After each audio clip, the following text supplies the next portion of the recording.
बिस्मिल्लाहिर्रहमानिर्रहीम, अस्सलाम वालेकुम। कैसे हैं आप सब? उम्मीद है अपने अपने घरों में खुश होंगे, बाहिफाजत होंगे। आज हम बना रहे हैं ब्रेड पकोड़े। जी हाँ, ये बड़े ही मज़ेदार थे। तो ये देखें, इसके लिए मैंने 2 आलू ले लिए हैं। उनको मैंने इतने बारीक बारीक सा कट कर लिया है ताकि ये फ़ौरन फ्राई में ही गल जाए।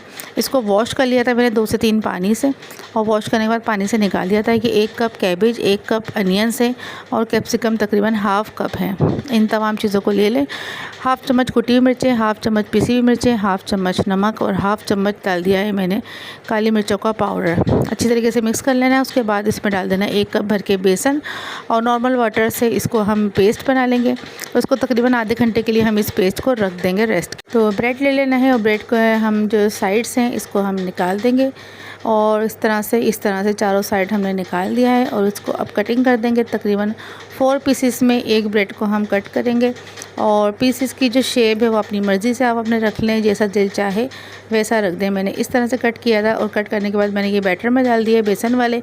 अब इसमें करेंगे हम बेसन की कोटिंग करते वक्त ये देख लें कि अच्छी तरीके से इसमें तमाम चीज़ें, तमाम मटेरियल जो हमने डाला है इसमें, कैप्सिकम और कैबेज और इसके अलावा अनियंस वगैरह सब कुछ इसमें इक्वली आ जाए।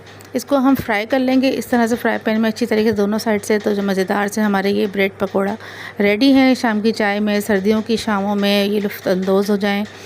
इस चीज़ से बहुत ही मज़ेदार सा बना था। अगर आप मेरे चैनल पे न्यू हैं तो प्लीज़ मेरा चैनल सब्सक्राइब कर दें, बेल आइकन को प्रेस करें ताकि मेरी न्यू आने वाली वीडियोस आप तक पहुंच सके। कैसी लगी मेरी वीडियो ये लाजमी मुझे बताइए कमेंट सेक्शन में आके। और ये पकोड़े ये देखें, ये इतने मज़ेदार था कि मैं क्या बताऊँ आपको। जी जनाब, बहुत ही ज़्यादा ये जायकेदार था। तो मुझे दीजिए इजाज़त। अल्लाह हाफ़िज़।